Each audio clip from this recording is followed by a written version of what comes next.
Hello dear, कैसे हैं आप सब। तो डियर आज के क्लास में ना हम लोग बोकारो ज़िला का संपूर्ण जानकारी करने वाले हैं। ठीक है, तो डियर बाकी जितने भी ज़िले हैं ना उसका लिंक जो है आपको डिस्क्रिप्शन बॉक्स में मिल जाएगा। उसके साथ ही आपका 24 जिला का स्थापना दिवस, इसका एक शॉर्ट ट्रिक है जो सिर्फ 5 मिनट का है। 5 मिनट का वीडियो है, उससे 5 मिनट से जो है आपको बहुत ही ईजी पड़ेगा 24 जिला का स्थापना दिवस याद करने में। तो चलिए स्टार्ट करते हैं आज का क्लास। अगर चैनल में नए हैं सबसे पहले चैनल को सब्सक्राइब कर लीजिएगा। वीडियो हेल्पफुल होगा तो लाइक और शेयर करना मत भूलिएगा, क्योंकि इससे हमें मोटिवेशन मिलती है। तो डियर देखिए, बोकारो जिला का हम लोग आज करने वाले हैं। तो बता दें डियर, अभी तक हम लोग जितने भी जिला कर रहे हैं, ठीक है, वो उत्तरी छोटा नागपुर प्रमंडल के अंतर्गत आता है। और ये बोकारो जिला भी जो है ना, ये आपका उत्तरी छोटा नागपुर प्रमंडल के अंतर्गत आता है। इसके बाद हम लोग सिर्फ बच जाएगा धनबाद जिला। ठीक है, तो इस सारे जिला के लिंक जो है आपको डिस्क्रिप्शन बॉक्स में मिल जाएगा। तो देखिए बोकारो जिला के बारे में पढ़ते हैं।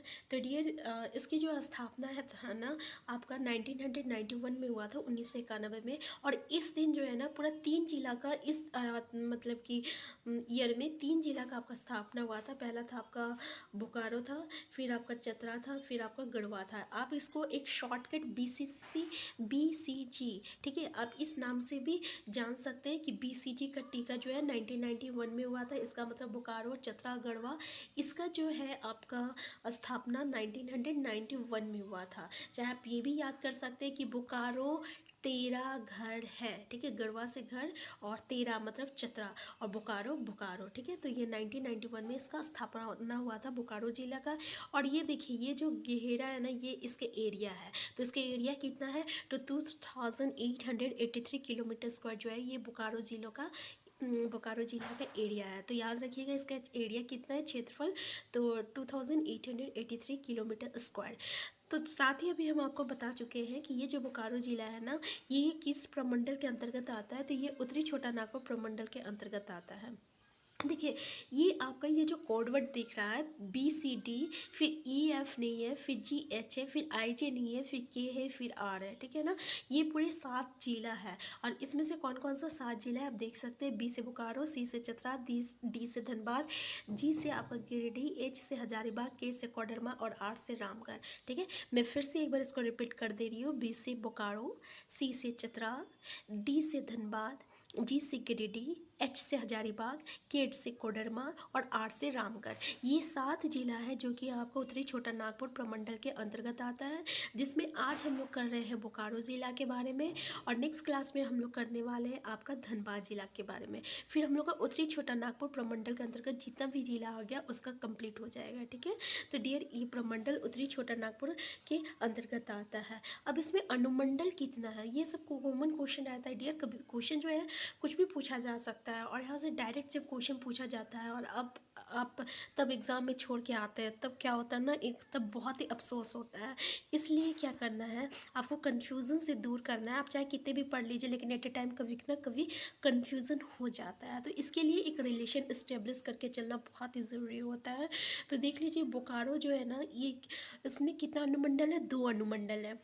ठीक है, बोकारो जिला में कितना अनुमंडल है, 2 अनुमंडल है।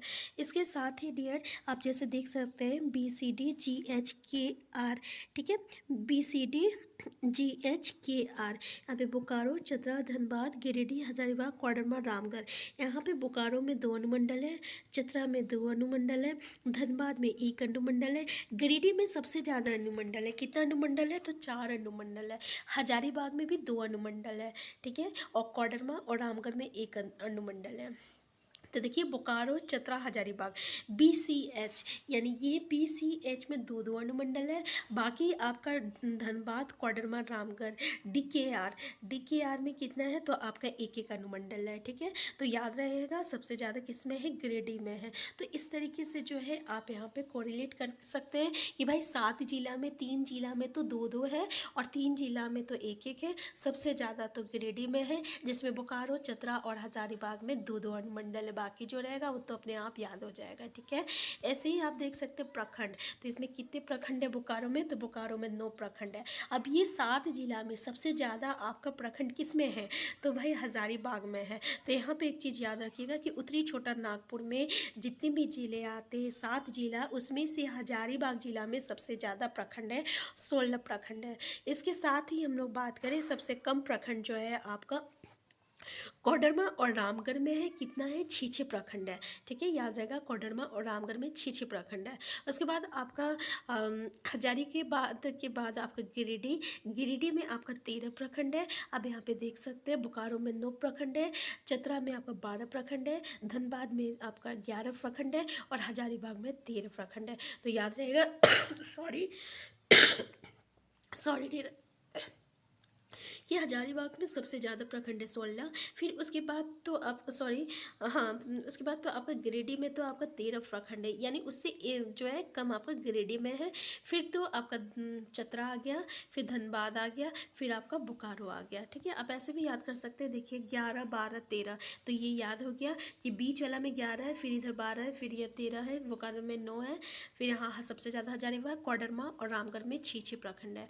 तो ये याद हो गया। अब बात करते हैं हम लोग विधानसभा क्षेत्र को। तो देखिए कितना इजीली एक ही लाइन में हम लोग जो है आपका सात सात जिला का अनुमंडल, साथ ही 7 जिला का प्रखंड जो है, साथ ही 3 जिला का आपका स्थापना दिवस है, ये हम लोग याद कर चुके हैं। और साथ ही हम लोग 7 जिला का प्रखंड किस अनुमंडल के अंतर्गत प्रमंडल के अंतर्गत आता है वो भी याद हो गया।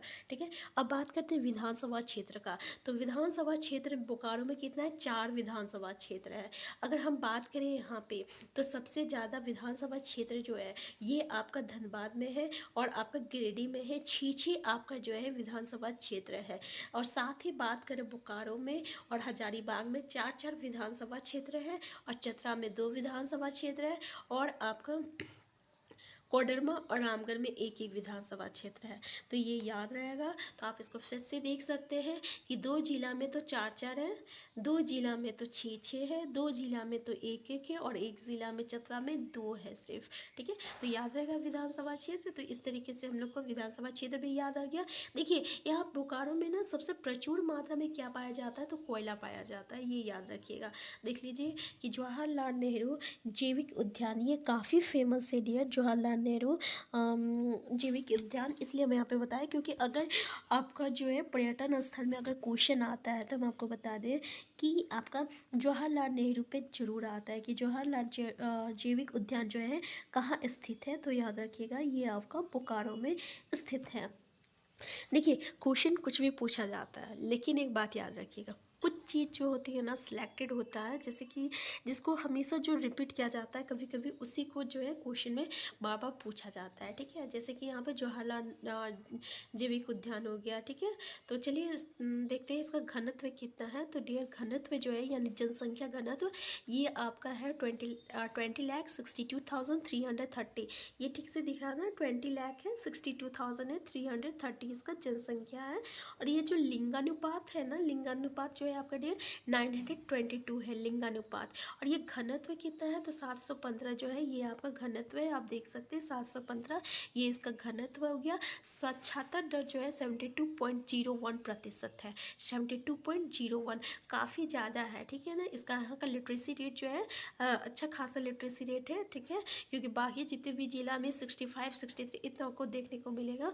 तो यहाँ पे बोकारो अभी तक में बोकारो में सबसे ज़्यादा आपका जो है लिटरेसी रेट है, कितना है, तो आपका 72.01% है। तो याद रखिएगा। तो लिंगानुपात देख लीजिए फिर से, और घनत्व देख लीजिए, ये 4 जो है डियर ये सबका अलग अलग रहता है। तो यहाँ पे जो है ना आपको याद करके ही रखना पड़ेगा। लेकिन हाँ, अभी भी एक रिलेशन इस्टेब्लिश कर सकते हैं आप कि इस 7 जिला में सबसे ज़्यादा साक्षरता दर क्या है। ठीक है, ये याद रखिएगा, यानी 70 से अबव है या 60 के आसपास है, इस तरीके से। नेक्स्ट हम लोग देखते हैं पर्यटन स्थल। ठीक है, पर्यटन स्थल के बारे में देखते हैं, क्योंकि पर्यटन स्थल से हमेशा क्वेश्चन पूछा जाता है। हम यहाँ पे उद्योग के बारे में नहीं बताए हैं आपको। ठीक है, तो आप ना उद्योग जरूर देख लीजिएगा कि आपका बोकारो में कौन कौन सा उद्योग है। ठीक है, तो यहाँ पे देख सकते हैं हम लोग तेनुकाट बांध हो गया, बोकारो स्टील प्लांट हो गया, सिटी पार्क हो गया, लुगु बुड़ू घंटा बाड़ी हो गया, जवाहरलाल नेहरू जैविक उद्यान हो गया, श्री श्री कलिका महारानी मंदिर हो गया। देखिए हम बस ये बता दे रहे हैं, ये सब इतना इम्पॉर्टेंट नहीं है, बस आपको जानना है। ठीक है, कि ये जो श्री श्री कलिका महारानी मंदिर है ना, ये आपका बोकारो में, ये तीनों घाट इम्पॉर्टेंट है। ठीक है, सिटी पार्क बोकारो ये तो अपने आप पता चल जा रहा है। हाँ, और ये सिटी पार्क और ये लुगु बुड़ू घंटा बाड़ी। ठीक है, ये याद रखिएगा। नेक्स्ट यहाँ पे देख लीजिए ये जो चास है ना डियर, ये इसका जो है आपका प्रखंड भी है, और साथ ही क्या है ना, ये यहाँ पे ना थोक सामान का मार्केट लगता है जो कि काफ़ी फेमस है, इसलिए बस हम आपको बता दे रहे हैं। चास कोई खास इम्पॉर्टेंट नहीं है। इसके साथ ही आपका कोऑपरेटिव कॉलोनी है, ठीक है, कोऑपरेटिव कॉलोनी यहाँ पे है, कोई खास इम्पॉर्टेंट नहीं है, बस आपको जानना है। मोहन कुमार मंगलम स्टेडियम, ये इम्पॉर्टेंट है, याद रखिएगा कि मोहन कुमार मंगलम स्टेडियम जो है ये कहाँ है, तो ये आपका बोकारो में है। चंद्रपुरा इम्पॉर्टेंट है, देखिए चंद्रपुरा इम्पॉर्टेंट है। और ये गवाई डैम, पुनिकी आश्रम, लक्ष्मी मार्केट और डुडी बाग बाजार, ठीक है, ये कुछ इंपॉर्टेंट नहीं है। ठीक, ये एक पर्यटन स्थल है, लेकिन ये आपका एग्जामिनेशन पॉइंट ऑफ व्यू से इंपॉर्टेंट नहीं है। ये चंद्रपुरा है और ये मंगल कुमार मोहन कुमार मंगलम स्टेडियम है, ठीक है। तो ये मोहन कुमार मंगलम स्टेडियम, चंद्रपुरा, तेनुघाट बांध और लुगुबुरु घंटाबाड़ी और जवाहरलाल नेहरू जैविक उद्यान। बस एक बार आप इसको नज़र देख, यानी एक बार बस इसको देख लीजिए। तो यहाँ पे हम आपका सिर्फ एक टॉपिक छोड़ रहे हैं, वो है उद्योग, ठीक है। और जिला से रिलेटेड यही सब क्वेश्चन आता है, ठीक है। और एक क्वेश्चन आता है कि कौन सा नदी जो है ये आपका इस जिला से होकर प्रभावित होती है। ये आपको किसी एक बुक में हर चीज़ नहीं मिलने वाला है, इसके लिए आपको खुद नेट की ज़रूरत पड़ेगा, चाहे अलग अलग सोर्सेज से आप ये सब जो है जानकारी इकट्ठा कर सकते हैं, ठीक है। तो यहाँ पे मैं 2 पॉइंट को यहाँ पे छोड़ रही हूँ। पहला है आपका उद्योग से, और दूसरा यहाँ पे कौन कौन सी नदी जो है यहाँ से आपका प्रभावित, मतलब कि हम कौन कौन सी नदी जो है यहाँ से प्रवाहित होती है, ठीक है। इसका हमें क्वेश्चन भी देंगे। तो चलिए स्टार्ट करते हैं आज का क्वेश्चन। आप सब रेडी है? जो भी आंसर रहेगा आप इसको कमेंट बॉक्स में टाइप करते जाइएगा, क्योंकि अब आपको सारा चीज़ पता है बोकारो जिला के बारे में। पहला क्वेश्चन है डियर कि बोकारो जिला निम्न में से किस प्रमंडल के अंतर्गत आता है? उत्तरी छोटा नागपुर, संथाल परगना, दक्षिणी छोटा नागपुर या आपका कोल्हान। तो अभी हम बताए थे आपको कि अभी हम लोग जितने भी पढ़ रहे हैं ये आपका उत्तरी छोटा नागपुर के अंतर्गत आता है। तो पूरे 7 जिला जो है उत्तरी छोटा नागपुर प्रमंडल के अंतर्गत आता है। वो है आपका BCD, फिर EF नहीं है, फिर GH है, फिर IJ नहीं है, फिर K है, और लास्ट में आपका R है, जिसका फुल फॉर्म रामगढ़ होता है। नेक्स्ट है आपका बोकारो जिला की स्थापना कब की गई थी? ऐसे हम आपको डेट बताए थे 1991, लेकिन यहाँ पे 1991 कोई नहीं है, इसलिए आंसर ए इसका करेक्ट आंसर हो जाएगा 31 मार्च 1991। नेक्स्ट क्वेश्चन देख सकते हैं कि बोकारो जिला का क्षेत्रफल कितना है? 2120 kilometre square, 3432 kilometre square, 3150 kilometre square, 2883 kilometre square. Answer D जो है इसका करेक्ट आंसर है 2883 किलोमीटर स्क्वायर। नेक्स्ट क्वेश्चन है 2011 की जनगणना के अनुसार बोकारो जिला की कुल जनसंख्या कितनी है? तो देख सकते हैं 20,62,330, 24,46,143, 28,14,445, 26,72,097। आंसर ए जो इसका करेक्ट आंसर है 20,62,330। नेक्स्ट है आपका 2011 की जनगणना के अनुसार बोकारो जिला का जनसंख्या घनत्व कितना है? 950, 715, 854, 624। तो डियर करेक्ट आंसर क्या है आपका? तो करेक्ट आंसर याद रखिएगा 715 है। नेक्स्ट है 2011 के जनगणना के अनुसार बोकारो जिला का लिंगानुपात क्या है? 922, 853, 855, 999। करेक्ट आंसर क्या हो गया? करेक्ट आंसर आपका 922 हो गया। नेक्स्ट है 2011 के जनगणना के अनुसार बोकारो जिला की साक्षरता दर क्या है? 74.58%, 77.48%, 65.65%, 72.01। आंसर डी करेक्ट आंसर है, बता रहे थे कि 72.01 जो है आपका लिटरेसी रेट है आपका बोकारो का। नेक्स्ट है बोकारो जिला के अंतर्गत कुल कितने अनुमंडल आते हैं? 1 आते, 2 आते, 3 आते, 4 आते हैं। करेक्ट आंसर क्या है आपका? 2 अनुमंडल आते हैं बोकारो क्षेत्र के अंतर्गत। नेक्स्ट है आपका बोकारो जिला के अंतर्गत कुल कितने प्रखंड है? 7 है, 9 है, 11 है, 13 है, तो 9 प्रखंड आता है, ठीक है ना। तो याद रखिएगा। नेक्स्ट है आपका बोकारो जिले के अंतर्गत कुल कितने विधानसभा क्षेत्र है? 3 है, 4 है, 6 है और 7 है। करेक्ट आंसर क्या हो गया? करेक्ट आंसर याद रखिएगा 4 जो है आपका विधानसभा क्षेत्र है बोकारो में। नेक्स्ट है निम्न में से कौन सी नदी बोकारो जिले से होकर प्रभावित नहीं होती है? खांजो नदी, दामोदर नदी, शंख नदी, कोनार नदी, ठीक है। तो यहाँ पे डियर हम आपको ये बताना भूल गए कि देख लीजिए नदी जो है जो बोकारो जिले से होकर प्रभावित होती है, खांजो नदी है, दामोदर नदी है और आपका कोनार नदी है, खाजो, दामोदर और कोनार नदी। ठीक है, तो याद रखिएगा। तो यहाँ पे क्वेश्चन है हम लोग का कि कौन सी नदी जो है ये आपका बोकारो जिले से होकर प्रवाहित नहीं होती है। खाजो नदी, दामोदर नदी, शंख नदी, कोनार नदी। तो ये शंख नदी जो है ये आपका होकर प्रवाहित नहीं होती है। आंसर सी जो है इसका करेक्ट आंसर है। नेक्स्ट है आपका, इनमें से कौन सा खनिज जो है बोकारो जिले में प्रचुरता में उपलब्ध है। तो बताए थे अभी हम लोग कि जब प्रचुर मात्रा में कौन सा खनिज है आपका, तो वो आपका कोयला है। ठीक है, तो आंसर जो है ए जो है इसका करेक्ट आंसर है। तो याद रखिएगा, आंसर ए इसका करेक्ट आंसर है। नेक्स्ट क्वेश्चन देख लीजिए कि इनमें से कौन सा उद्योग जो है बोकारो जिले में है। तो बोकारो इस्पात कारखाना, गोमिया बारूद कारखाना, करगाली कोल वासरी। तो करेक्ट आंसर क्या है? आंसर डी है। देखिए ये तीनों काफ़ी फेमस है। ठीक है, बोकारो जिला में बोकारो इस्पात कारखाना, गोमिया बारूद कारखाना और करगाली कोल वासरे। तो याद रखिएगा। नेक्स्ट है, इनमें से कौन सा पर्यटन स्थल जो है बोकारो जिले में स्थित है। सिटी पार्क अभी हम लोग पढ़ चुके थे, तेनूघाट बांध भी पढ़ चुके थे, चंद्रपुरा भी पढ़ चुके थे। तो आंसर डी जो है इसका करेक्ट आंसर है। नेक्स्ट है, जवाहरलाल जैविक उद्यान इनमें से किस जिले में स्थित है। हम बताए थे आपको जवाहरलाल जैविक उद्यान जो है बोकारो जिले में काफ़ी फेमस है। ठीक है, तो ये क्वेश्चन जरूर आप एग्जाम में को पूछा जाता है।